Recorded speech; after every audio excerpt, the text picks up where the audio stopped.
Good morning, everybody. Happy Wednesday. All right, so we're beginning our little crazy little train ride here as we deal with Veterans Day. And just want to kind of go over here how this is all working. So this morning, if you have it, turn in the Net Ionics Lab. I got a little pile. You can do it before you leave. It doesn't have to be right now. When you do turn in your lab, I do have a handout here that might be helpful. Now, this is a handout that will help you with the lab that's due next week, the unknown chloride lab. But when you get to it, definitely check that out and you can see what's going on. Now, this Friday, like I said, no classes, no lecture, no lab on Friday, no office hours. Veterans Day, veterans are cool. It messes with our schedule, but that's the way it goes. So definitely don't come to class or anything on Friday. We won't have anything going on. Now, because of that, a lot of the things we would have done on Friday are shifted a little bit. So on Monday in this class, I will pass out hard copies of Take-Home Quiz 5. Should put that in there. And that'll be happening. And that'll be due next Wednesday at 9 a.m., so a week from today. Quiz 5, Problem Set 5, and the Unknown Chloride Lab. Now, Problem Set 5, we aren't going to have class time to go over, but for my web-based section, I have a video. Call it a recitation video. I sent the link around. If you don't have the link, man, let me know and I'll send it to you. But your goal between here and next Wednesday is to go through this video and kind of self-correct your work. So just like we do in our class where we'll talk about the problems, I'll talk about the problems during the video and just self-correct your work as you go through. Good to go. The lab, we're not going to do the actual lab in class on Friday, but there's a video that goes along with this lab as well. And your goal is to watch the video. I'll talk about how the process works. I'll show what would have happened in the lab. And then at the very end of the video, there's some video to write down, some data to write down. And you'll just write it down and process the stuff before turning it in. This handout will totally help, so grab it when you turn in the Net Ionics Lab. Should be good to go. And then finally, next Friday, thanks for playing, next Wednesday at 9 a.m., you'll turn in Problem Set 5, which you'll self-correct while watching the video, the Unknown Chloride Online Lab, so you'll watch the video, process it, and then Take-Home Quiz number 5, which I will pass out on Monday at 9 a.m.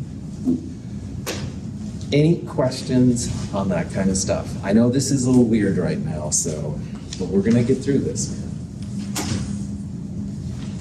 All right.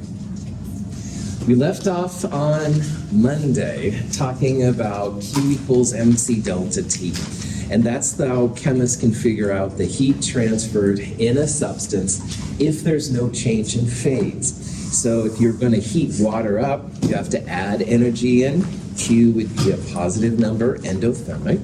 On the other hand, if that hot water cools down, heat's actually given off. Q would be a negative number, and that would be exothermic.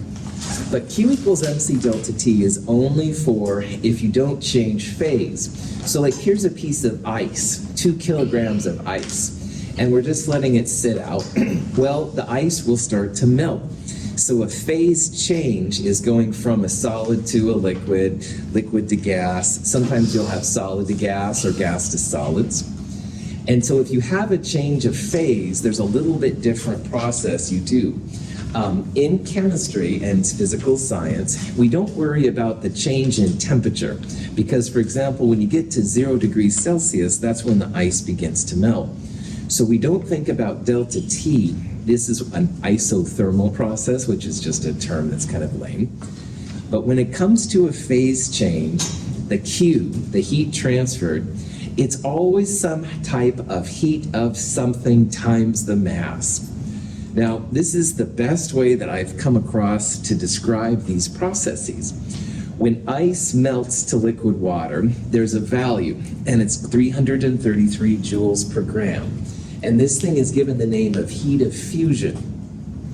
So the heat of something, in quotes right there, in this case would be a heat of fusion. There's also a heat of vaporization, a heat of condensation. There's all different kinds of them. But you take the heat of something and you multiply it by some kind of mass. Now this version is joules per gram, so we would multiply it by the grams of ice that we were melting, all right? Some of these numbers will be in like kilojoules per mole. So if you had moles, then you could convert the grams into moles and then use that. It's a little weird and stuff, but I'll show you an example of how these things work out pretty soon. So when you have a change of state, when you're melting a solid, when you're condensing a gas to a liquid, etc., the Q value, which can be positive, negative, it'll be the heat of something times the mass of something. And I will always give you the heat's values, and from the units of heat, you can figure out if your mass will be grams or if it'll be moles, stuff like that. So here's a problem and stuff you might see. This is a question where I'm not giving you the heat of fusion after I said I just give it to you all the time, so fascist instructor. However, we can calculate this number pretty chill. It says that it takes 6.30 kilojoules of heat to convert 255 grams of solid into liquid. This is lead. It can be any substance you want. And the question is, what is the heat of fusion? Well, all of these heats of fusion are some kind of energy divided by some kind of mass. So you can see here in the answers that all of these have grams in the bottom. So the 255 grams would be in the denominator. Now in the top part, all of these units are joules, and we have kilojoules here of energy. So what I would do then to calculate it is I would take 6.30 times 1,000, turn your joules into kilojoules. Kilojoules into joules, replace that, sorry. Kilojoules into joules, divide by 255, and if you do that, if you want to do it, it comes out to be answer C. So this is how scientists figure out these kind of calculations, all right? They'll take so many grams, they'll figure out how many kilojoules or joules transfer. Any questions? So this is a problem now that combines Q equals MC delta T with Q equals the heat of something times the mass of something. And this problem, we're starting with 500 grams of ice, and the ice is at 0 degrees Celsius. And the question is, how much energy, how much heat does it take to turn the ice into steam at 100 degrees Celsius? Now let's start with the basics. What temperature does ice, liquid water ice, melt? 0, all right? 0 Celsius is when the ice will melt to liquid water. What Celsius temperature does liquid water turn into gas, steam? 100, nice job. So we've got 0 degrees to turn the ice into liquid. We have 100 degrees to turn the liquid into steam. So in this process, there's essentially 3 parts to it. The first part is we're going to have a phase change, the ice to liquid water. The second part is we're going to take the liquid water, which is initially at 0 degrees, and heat it up to 100 degrees. This is an MC delta T problem like we did on Monday. And finally, we're going to take the liquid water at 100 degrees and turn it into steam. So the first part, ice to liquid, will be using this number, the heat of fusion. And that's the energy required to turn 1 gram of ice into 1 gram of liquid. Then we'll use MC delta T. We'll take the mass of water times the specific heat of liquid water times delta T, 100 minus 0. And the last part is we're going to have the mass times the heat of vaporization. And this is the number that's required to take liquid water into steam. The mass stays the same the whole time. It's going to be 500 grams of ice the whole time. Sometimes people will draw diagrams like this. This is common in chemistry. The y-axis will be the temperature, and the x-axis is usually the heat, the joules of things required. Now in this problem, we're essentially starting at B, and we're going to go to E. Now B to C is where you melt the solid. We're melting the ice. And that's where we'll use that weird heat of fusion value. Then C to D is going to be where we're going to take the liquid water at 0 and heat it to 100. And this will be an MC delta T kind of calculation. And then finally, D to E is when we're going to take our liquid water and turn it into gaseous water. Notice how B to C and D to E, there's no temperature change. If Y is the temperature part, like it's staying the same, all right? We're just figuring out how much energy it's going to take to make these transitions. But we do have a change in temperature from C to D. So in these kind of problems, break them down into segments, and then we'll add those individual statements and stuff coming up here pretty soon. Okay. Here we go. So the first part, we're melting the ice. Mass of something times heat of something. Now 333 joules per gram is the heat of fusion. It's got a delta H fuse sometimes symbol. This is a number that I would give to you. But this is just joules per gram times grams. You can see the grams cancel.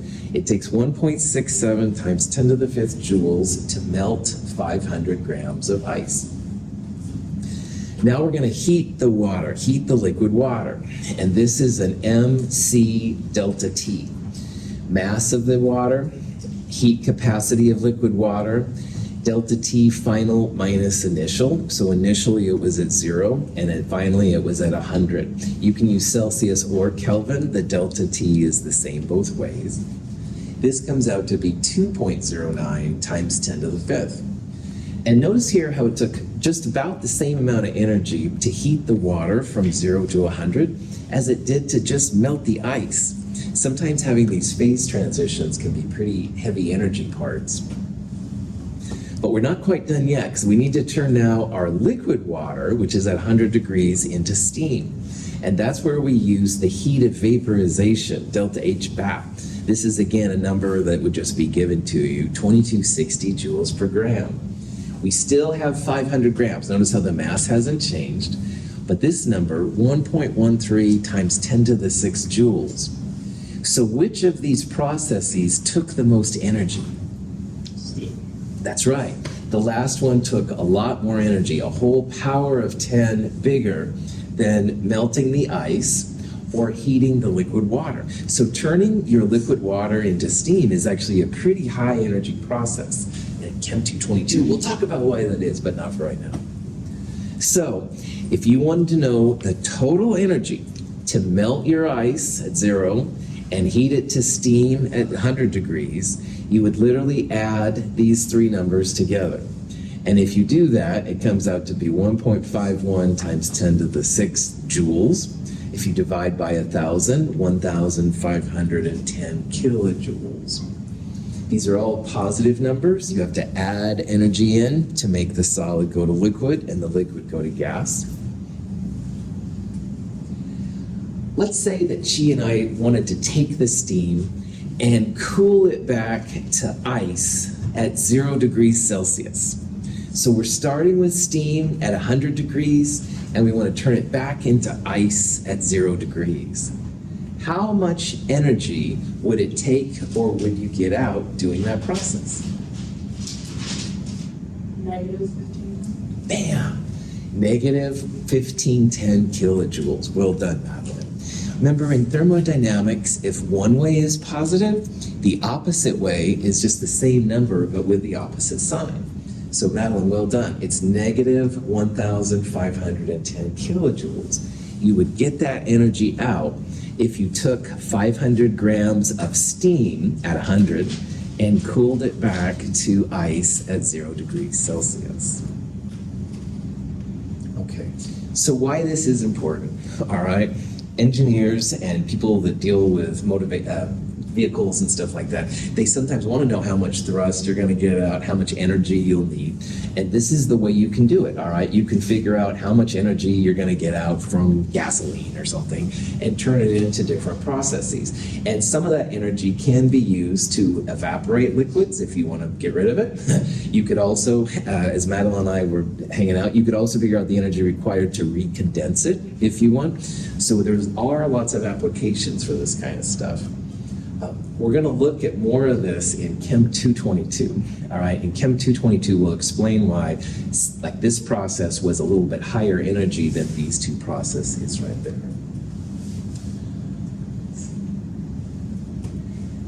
I don't have to be an engineer. College takes too long anyway. I can get a job right away and support you in style. Of course you can, darling. Watch her reaction. So this is from that cheesy Christmas story, whatever it is. But anyway, she's like, yeah, right, right.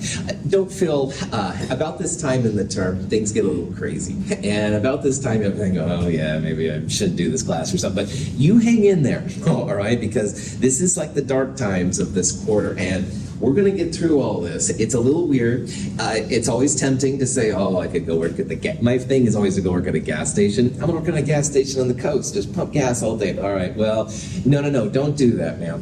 This is all stuff that will fall for you. It just takes a little bit more energy, which is what we're talking about. Got your back? Yes. Prop that back on. Questions? It's not just me then. Oh, my friend. Okay, prop that really off. Even my woman is crazy right now, man. I'm the instructor, right? I try to make it look like, it's everybody. Yeah.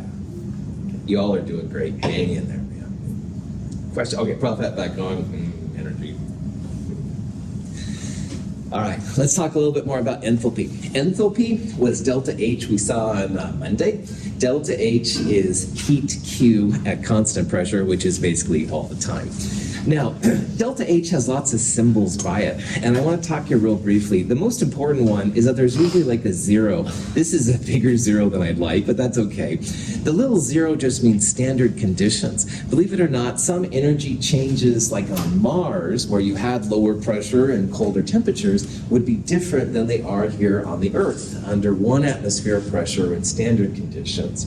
So if you see the little zero, which is what we're going to use in the upper right corner, that means standard conditions, which means about an atmosphere. And we'll talk about atmospheres more in Chem 222, but that's basically what we're living under right now.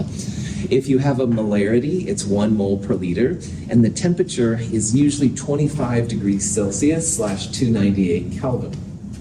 Now, standard states for elements are also really important. If you look on this periodic table, remember that all the black elements are solids, the red elements are gases, and a couple of the blue ones there are liquids. So standard states means the most common version of the element. So oxygen would definitely be a gas, all right? I have dealt with liquid oxygen. It's super scary. You can't disturb it or else it explodes, long story short. But gas oxygen is the most common way. Now, when it comes to carbon, you have graphite, you have diamond, and other ones. Which is more common, graphite or diamond? Graphite. Graphite. You can go to Fred Meyer's and buy it really easy. Diamond you can buy, but it's a lot more expensive. So graphite would be like the standard state of carbon.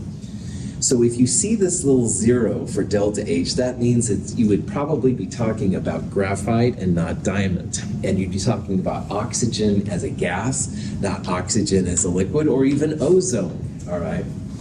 The subscript in the lower right usually tells something about the type of delta H you're looking at. And we'll look at some examples of this here coming up. Now, here's some things you can do with chemical reactions and their energy, which is kind of interesting. We talked in the last chapter about combustion reactions. And combustion reactions involve something organic with oxygen, and carbon dioxide and water are the products. And all these combustion reactions, very exothermic. So you can write then a delta H, a standard condition delta H2, for this reaction at minus 802 kilojoules. Remember that negative delta H's are exothermic, energy is being released. On the other hand, positive delta H's would be endothermic. You'd have to add energy. Now, the reason I put this up here is if you see a negative delta H, you can literally think about it as a product. This reaction is generating 802 kilojoules per mole. So sometimes exothermic delta H's, you'll see literally the value of the energy as a product. Because when methane burns, it creates a lot of energy. This is basically what we're using with our Bunsen burners, all right? You get a lot of energy out. And why this is important. Let's say you wanted to burn half a mole of methane. Well, it's 802 kilojoules per mole CH4. Or if you wanted to say, well, how much energy do we have per mole of water? No problem. 802 kilojoules energy released per 2 moles of water. The 2 comes from this one right here, and the 1 comes from this one right here. So if you see these delta H's, these can be really cool. I helped a person, one of the instructors down in the industrial tech area, he was trying to do an energy conversion for different types of fuels, like different types of gases. And so I calculated this kind of number, and I'll show you how here in a little bit. And then I used a conversion like this to get it into something that made sense to him. It was essentially a type of energy per gram, all right? So, here's an example of propane, all right? Now, propane is just another one of these crazy alkanes. It burns as well to make CO2 and water, all right? So let's say I told you that the delta H value minus 2044. Does this value mean that this reaction is endo, exo? You need more information, or both? Exo. Exo, absolutely. Negative delta H's mean exothermic.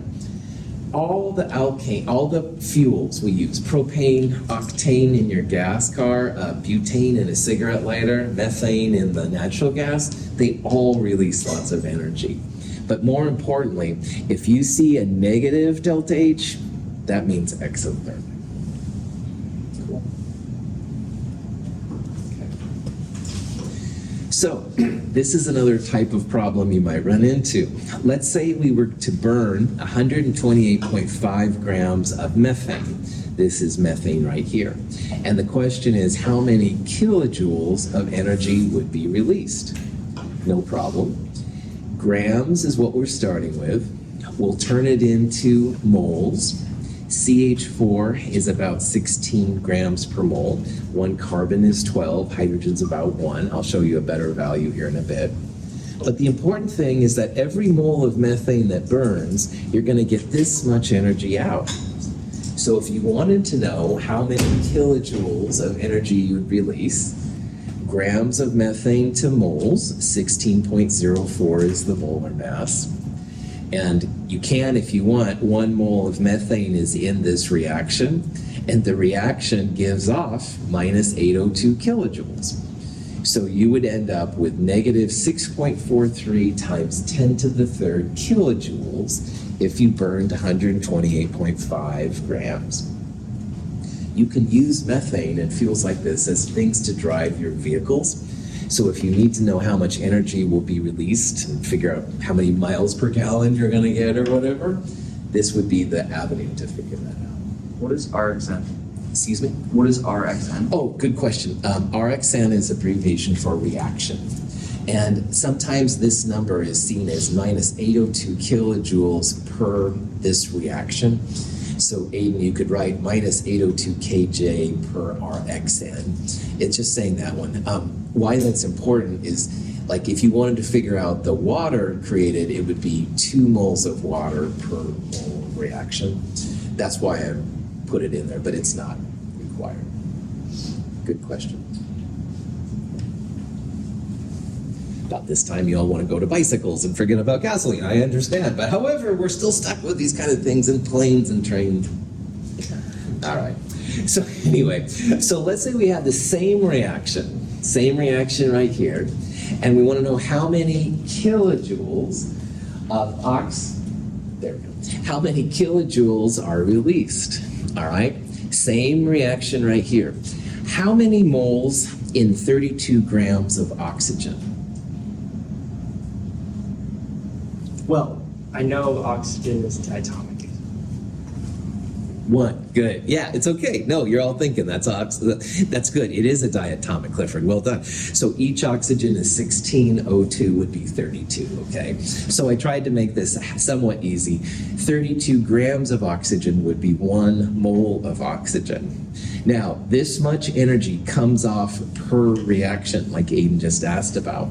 And how much energy is it? How many moles of oxygen will create this much energy? 2. Good. So 2 moles of O2 will create this number. So what you could do then in this problem, grams to moles of oxygen, it's a diatomic, it's minus 802 kilojoules per 2 moles of oxygen. You could go minus 802 per reaction, and a reaction has 2 moles. I just condensed those down. Minus 401 kilojoules of energy will be released when you burn 32 grams of oxygen in this reaction. Questions? All right. Now, that forward and backward opposite sign thing that Madeline and I were talking about a little bit earlier is super important when it comes to these problems. So if you have the same reactions, there's lots of different things you can do with the delta H values.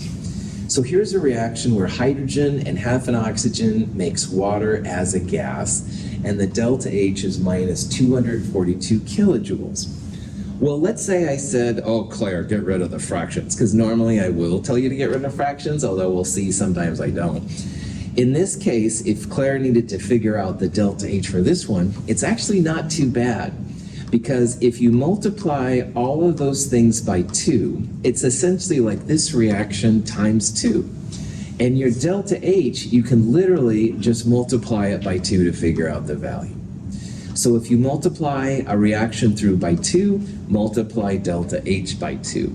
If you multiplied this reaction by 3, you would multiply delta H by 3. Whatever constant you use to multiply your reaction by, do the same thing for delta H.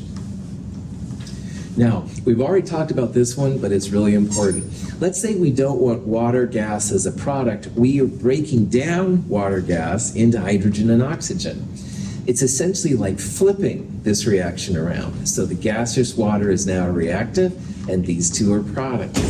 The delta H, we're just going to change its sign. So what was exothermic becomes endothermic. Negative becomes positive. So if you flip reactants and products, you just change the sign of delta H. What was negative becomes positive, what was positive becomes negative. Pay attention to the states of matter, though. In these examples up here, we were using gaseous water. Let's say you wanted to do the same thing with hydrogen and oxygen, but you wanted to get liquid water. Well, this is now a different phase, and believe it or not, having gaseous water or liquid water form, it's a different energy dynamic. Like you'd have to take the gas water and turn it into liquid, et cetera, et cetera. This value is actually a different number than this one is right here. So these tricks up here only work if everything is the same state. If they're different states, you gotta be kind of careful. So, this is a question that you might run into. Maybe you want to know what this to this actually is. And if you'd want to do this in the lab, what you would probably do is combine hydrogen and oxygen gas, and a lot of energy is given off. So you'd end up with H2O as a gas, vapor. But then because you want to go to liquid water, you would then take the gaseous vapor and turn it into liquid water. So if you were the first person to ever do this, and you wanted to go directly from here to here, it would probably be 2 separate reactions. And I'll show you how this works.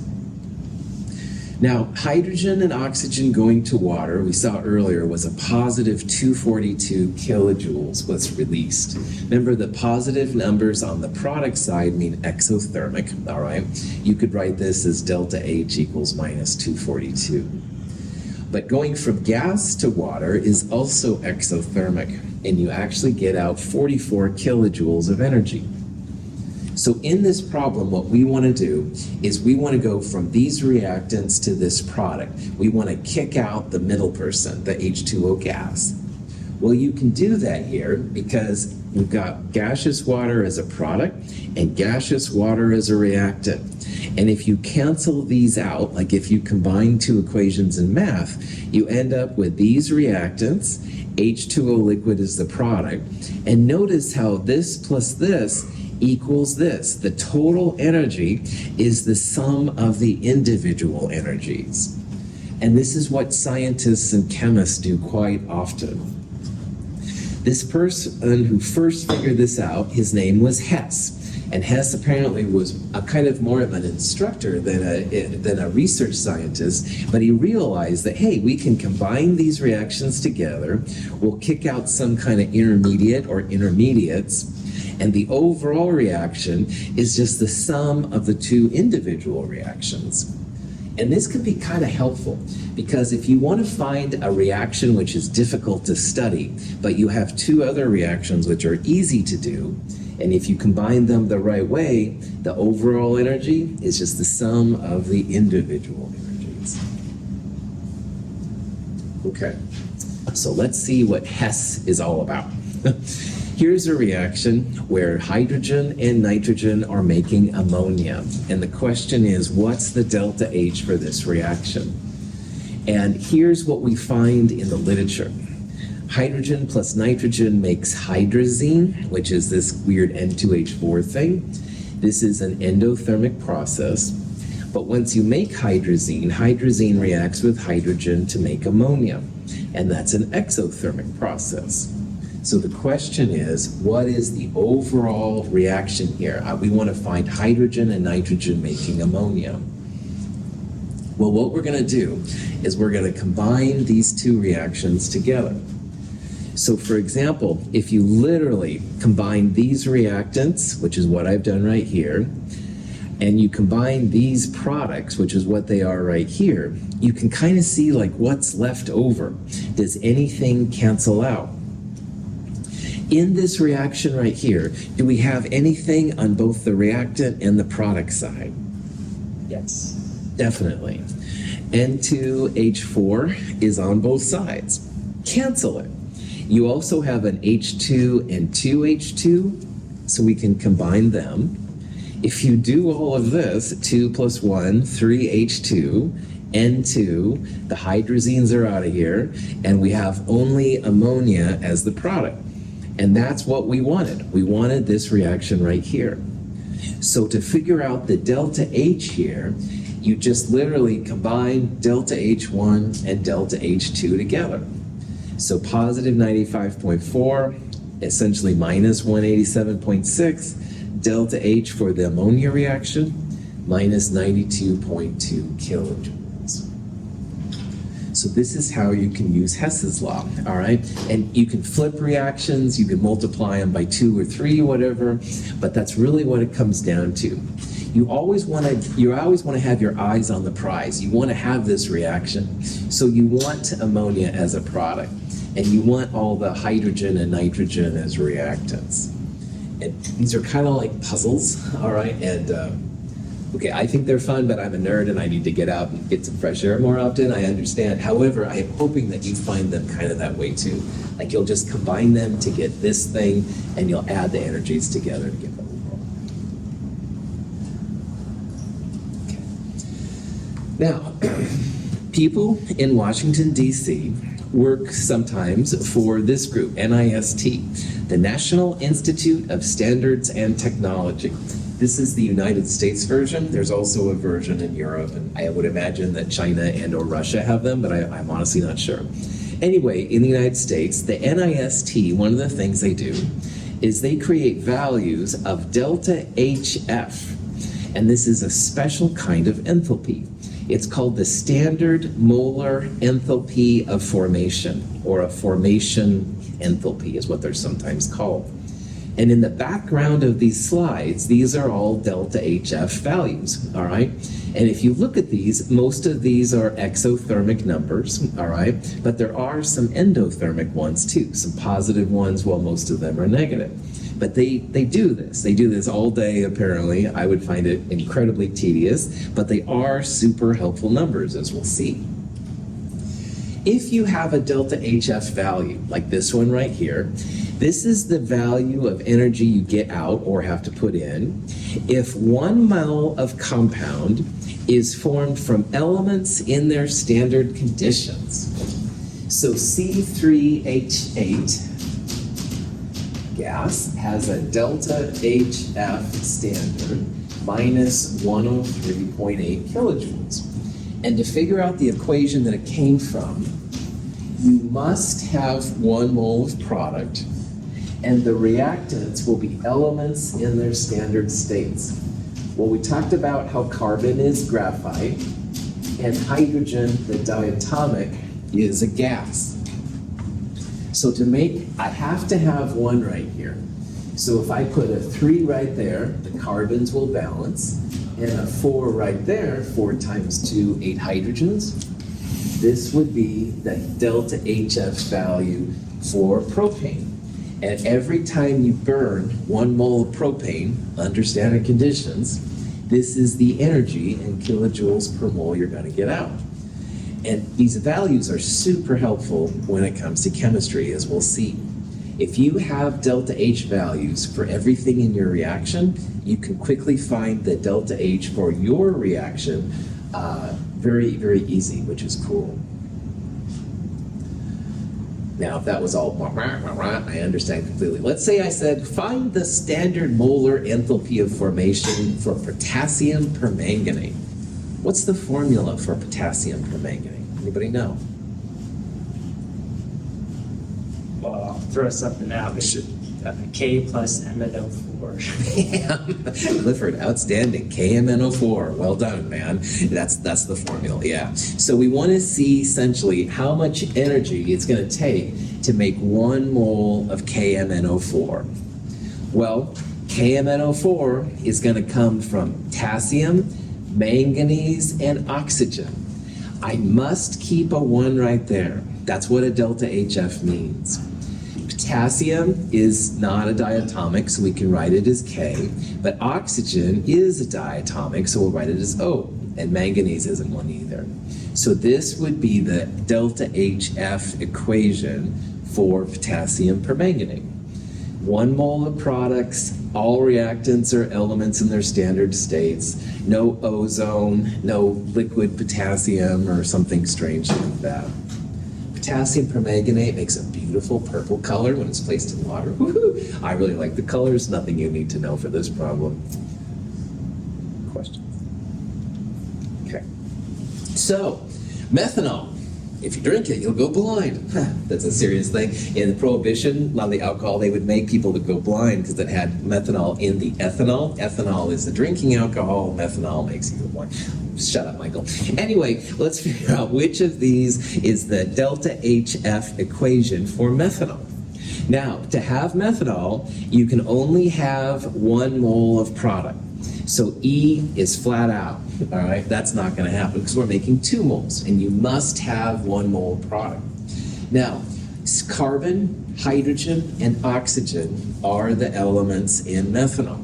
So on the left side, you want just carbon, hydrogen, and oxygen, no compounds. So this is out because CH4 is a mixture of carbon and hydrogen. This is out, CO. This is out, H2O. So, oh my gosh, I'm stuck with B. Now, why I want to bring this up is that I hate using fractions, and I will tell you over and over to not use fractions. But even I, when it comes to delta HF, I'm stuck with fractions sometimes, and here's why. 1 mole CH3, all right, 1 carbon, no problem. 3 plus 1, 4 hydrogens. Hydrogen is a diatomic too, but oxygen is a diatomic. And I have to have a 1 right there. So even I have to use fractions when it comes to delta HF. I want to write it like this one down here, all right? I want to multiply everything through by 2, but that's not how delta HFs work. If you have a delta H, heat of formation, you must have 1 mole of product. So even I have to acquiesce and use fractions when it comes to the heats of formation. Getting too excited by now. Questions on that? Why are delta H's that important, Dr. Russell? Well, good question, random student in the back of the room. Here's why.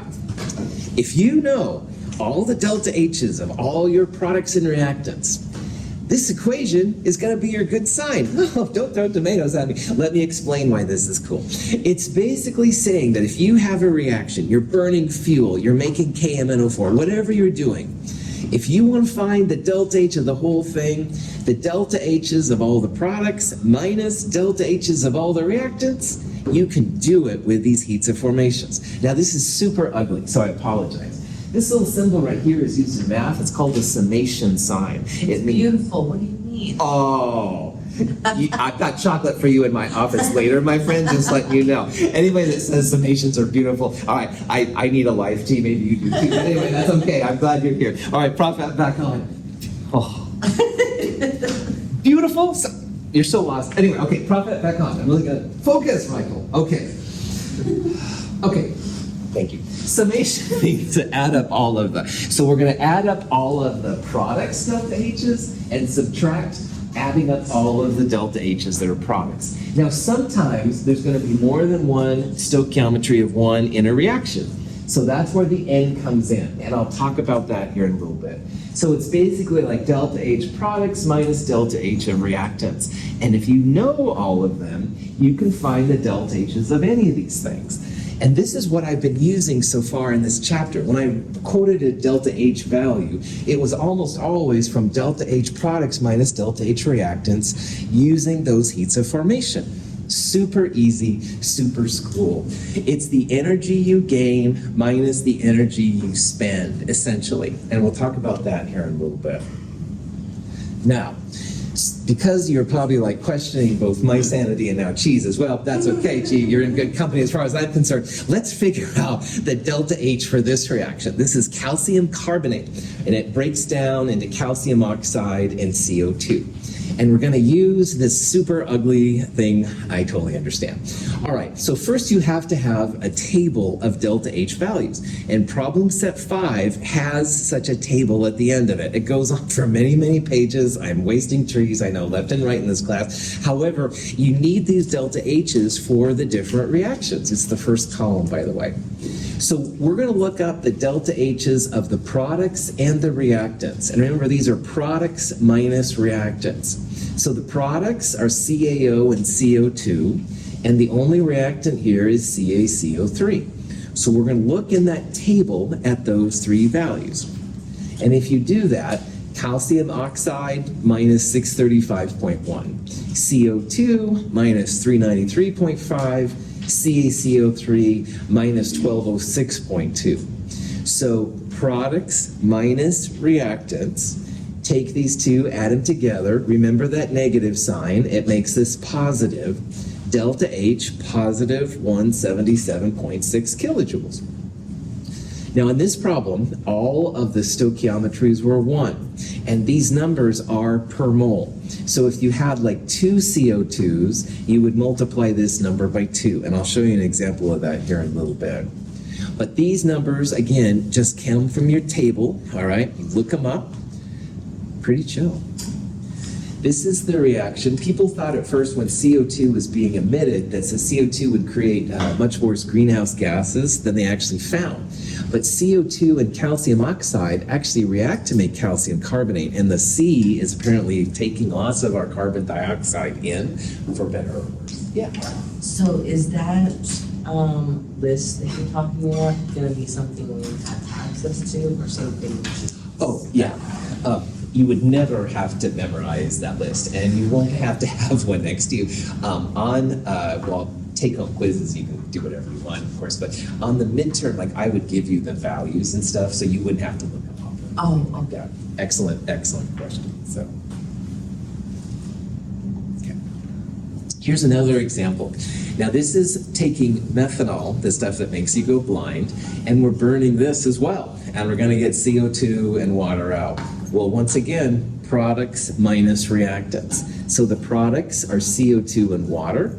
The reactants are methanol and oxygen. Now notice in this one, we have some non-1 stoichiometries.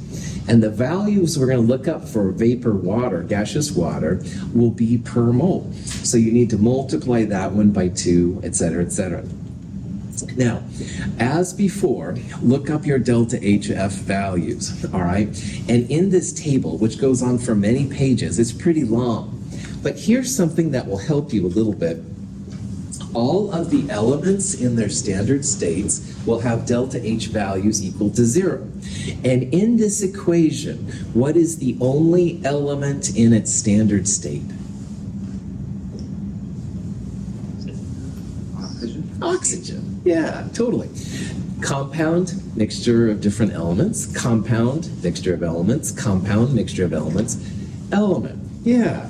So you don't have to look up the O2 in this case because O2 is going to have a value of 0. Now, if you do look it up, and I don't blame you, all right, you'll find that it's 0, but it is one less thing you have to look up. So if you had oxygen gas or bromine as a liquid or hydrogen as a gas, all of those are going to have values equal to 0. So if you look these values up in your table, all right, the CO2 minus 393.5, water minus 241.8, but notice how we're multiplying it by 2. That's because there's 2 waters there. We'll subtract the oxygen, and when you look up oxygen, I kid you not, it's 0. Look it up if you want to. But 3/2 of 0 is 0, and then methanol is that number right there. So the delta H comes out to be minus 675.6 kilojoules per mole. Yeah. So I'm wondering about like the half oxygen Uh-huh. and all of that. Is it does the extra oxygen just get released since they're combined as 2? Does like one of them just like make its way back into the atmosphere? So per mole of methanol you make, you're going to need 3 oxygen atoms. So 3/2 times 2 is 3 plus 1 right there is 4. And that balances the oxygens right there. Now, why I've been pushing you always to not use fractions is you don't have to think about the 2. You know, if you multiplied everything by 2, then you wouldn't have like a half oxygen to worry about. But she per mole of methanol burned, this is just balancing it out, all right? And you're probably not going to burn just 1 mole. You'll probably burn 2 moles or half a mole or whatever. But this shows the relationships between the reactants and products and stuff. So, good question. Yeah. In other words, don't let that bum you out. If you have a balanced reaction, keys to the castle. All right, let's say we had this kind of reaction. Here's a C2H2 and hydrogen, sorry about that, making C2H4. This is acetylene, which they use in torches.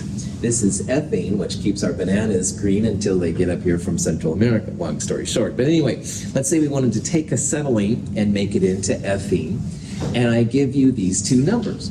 Well, delta H products minus delta H reactants. Products, this guy, this number right here, minus reactants. Okay, this one's right here. Oh, I didn't give you delta HF of hydrogen. Why not? 0, that's right. Hydrogen is an element in its standard state.